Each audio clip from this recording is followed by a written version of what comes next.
ನಮ್ಮ Janavani Kannada YouTube news ಚಾನಲ್ಗೆ ಸ್ವಾಗತ. ನೀವು ನೋಡ್ತಾ ಇದ್ದೀರಾ ನಮ್ಮ Janavani Kannada YouTube news channel. ಇಲ್ಲಿವರೆಗೂ ಚಾನಲ್ ಯಾರಾದರೂ ಹೊಸದಾಗಿ ನೋಡ್ತಾ ಇದ್ದರೆ ದಯವಿಟ್ಟು ಚಾನಲ್ ಸಬ್ಸ್ಕ್ರೈಬ್ ಮಾಡ್ಕೊಳ್ಳಿ, ಶೇರ್ ಮಾಡಿ, ಲೈಕ್ ಮಾಡಿ, ಹಾಗೆ ಅಭಿಪ್ರಾಯ ಕಮೆಂಟ್ ಬಾಕ್ಸಲ್ಲಿ ತಿಳಿಸಿ. ಜನವಾಣಿ ನ್ಯೂಸನ್ನು ಸದಾ ತಾವು ಆಲಿಸಿ.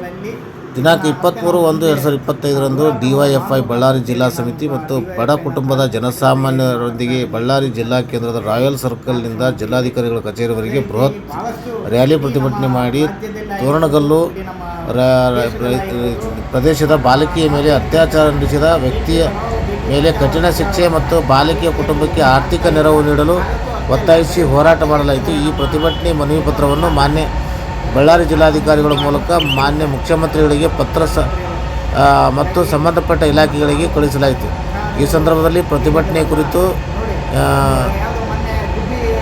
DYFI ಜಿಲ್ಲಾಧ್ಯಕ್ಷ ಅವರು ಮಾತನಾಡಿ, ವಡ್ಡು ಗ್ರಾಮದ ಬಾಲಕಿ ರೂಪಾ ಮೇಲೆ ಅತ್ಯಾಚಾರ ಘಟನೆ ಜನಮಾನಸದಿಂದ ಮಾಸುವ ಮುಂಚೆಯೇ ತೋರಣಗಲ್ಲು ರೈನಿ ಪ್ರದೇಶದ ಜನರು ಬೆಚ್ಚಿ ಬೀಳಿಸುವಂಥ ಪೈಶಾಚಿಕ ಕೃತ್ಯ ಮತ್ತೊಂದು ನಡೆದಿದೆ. ಇನ್ನೂ ಏನೂ ಅರಿಯದ 5 ವರ್ಷದ ಮುಗ್ಧ ಬಾಲಕಿ ಮೇಲೆ ದುಷ್ಕರ್ಮಿಯೊಬ್ಬ ಅತ್ಯಾಚಾರ ಎಸಗಿ ಪರಾರಿಯಾಗಿದ್ದಾನೆ. ಈ ಪ್ರಕರಣ ಮತ್ತೊಮ್ಮೆ ತೋರಣಗಲ್ಲು ಗ್ರಾಮದ ಕೈಗಾರಿಕಾ ಪ್ರದೇಶದ ಸುರಕ್ಷತೆ ಬಗ್ಗೆ ಅನುಮಾನ ಮೂಡಿಸುವಂತೆ ಮಾಡಿದ್ದು ಭಾರೀ ಆತಂಕ ಜನರಲ್ಲಿ ವ್ಯಕ್ತವಾಗುತ್ತಿದೆ. ಸಂಡೂರು ತಾಲೂಕಿನ ತೋರಣಗಲ್ಲು ರೈನಿ ಜಾರ್ಖಂಡ್ ಕುಟುಂಬ ಮೂಲದ ಬಾಲಕಿ ಮೇಲೆ ಅತ್ಯಾಚಾರ ಎಸಗಿದ ಘಟನೆ ದಿನಾಂಕ 13/1/2025ರಂದು ಸಂಜೆ 5 ಗಂಟೆಗೆ ಸುಮಾರಿಗೆ ತಾಲೂಕು ತೋರಣಗಲ್ಲು ರೈಲು ನಿಲ್ದಾಣ ರಸ್ತೆಯ ಬಳಿ ವಠಾರದಲ್ಲಿ ಮಕ್ಕಳೊಂದಿಗೆ ಆಟವಾಡುತ್ತಿದ್ದ ಮಗುವನ್ನು ಚಾಕ್ಲೇಟ್ ಸಾಸಿ ತರಿಸಿದ್ದು ಕರೆದುಕೊಂಡು ಹೋಗಿ ವಿಜಯಲಕ್ಷ್ಮಿ ಚಿತ್ರಮಂದಿರದ ಕಾಂಪೌಂಡ್ ಪಕ್ಕ ಹಾಳು ಬಿದ್ದಿರುವ ರೂಪುಗಳಲ್ಲಿ ಸಾಲಿನ 3ನೇ ಕಟ್ಟಡದಲ್ಲಿ ಅತ್ಯಾಚಾರವೆಸಗಿ ಹೊರಗಡೆ ಬಿಟ್ಟು ಹಾಕಿದ್ದು ಮಗುವಿನ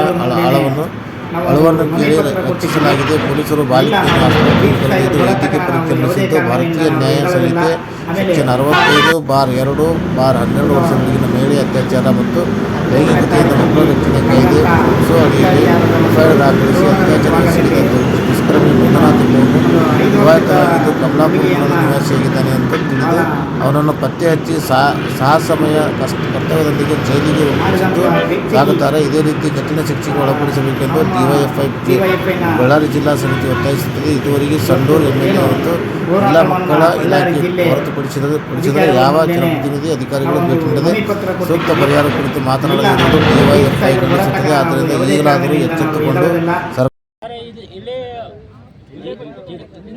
सर हम लोग JSW में इधर 20 साल से काम कर रहा है, ऐसा किसी के साथ अत्याचार नहीं हुआ। एक बार 3 साल पहले उटू में एक छोटी सी बच्ची के साथ हुआ था।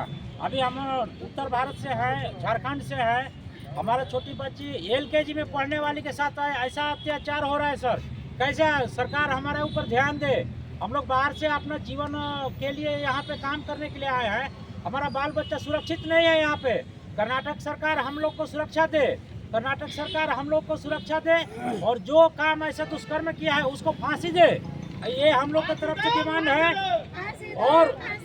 और जो भी बच्चे का उसका भविष्य पूरा खराब हो गया है, उसका भविष्य के लिए हमको सुरक्षा दे और भविष्य के लिए उसको बच्ची का नाम पे एजुकेशन और उसका शादी के बाद क्या होगा, उसका शादी तक उसका पढ़ाई फ्री करे हमको सरकार।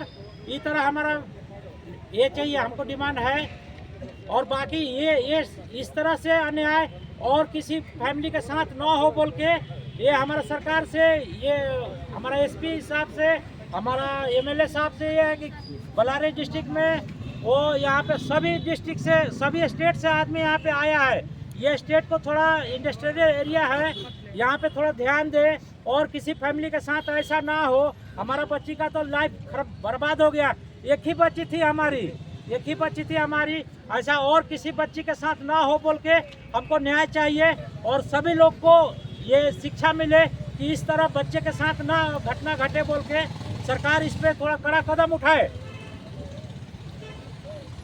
ಸರ್ಕಾರ ಗಮನಕ್ಕೆ ತಂದು ಅನ್ಯಾಯವಾದ ಬಾಲಕಿ ಕುಟುಂಬಕ್ಕೆ ಸೂಕ್ತ ಪರಿಹಾರ ಕನಿಷ್ಠ 25 ಲಕ್ಷ ರೂಪಾಯಿಗಳ ಹಲವು ಅನುದಾನಗಳಿಂದ ನೀಡಬೇಕೆಂದು ಆಗ್ರಹಿಸಿದರು. ಇಲ್ಲವಾದಲ್ಲಿ ನಮ್ಮ ಹೋರಾಟ ಮುಂದುವರಿಯುತ್ತದೆ ಎಂದು ಜಿಲ್ಲಾಡಳಿತಕ್ಕೆ ಒತ್ತಾಯಿಸಿದರು.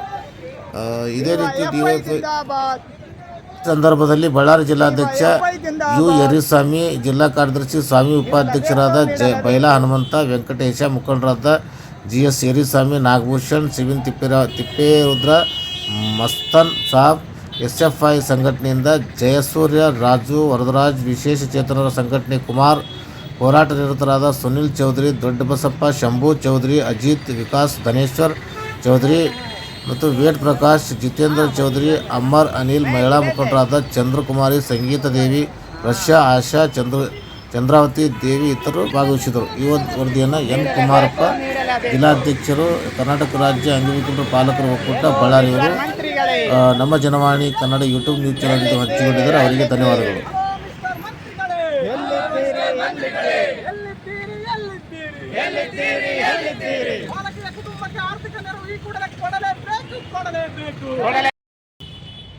क्योंकि बहुत मतलब इतना अजीब वो लोग घटना किए हैं कि हमको बेटी के इंसाफ चाहिए, उसको फांसी की सजाएं चाहिए, फांसी से भी ऊपर सजाए होगा तो चाहिए। हम लोग ये मांग कर रहे हैं। नरेंद्र मोदी बोलते हैं कि बेटी बचाओ बेटी पढ़ाओ, किस रास्ते से हम लोग बेटी बचाए, कैसे हम लोग बेटी बचाए पढ़ाया जाए। इसलिए हम लोग उससे मांग कर रहे हैं, नरेंद्र मोदी से हम मांग कर रहे हैं कि हमको फांसी की सजाएं होना है उसको।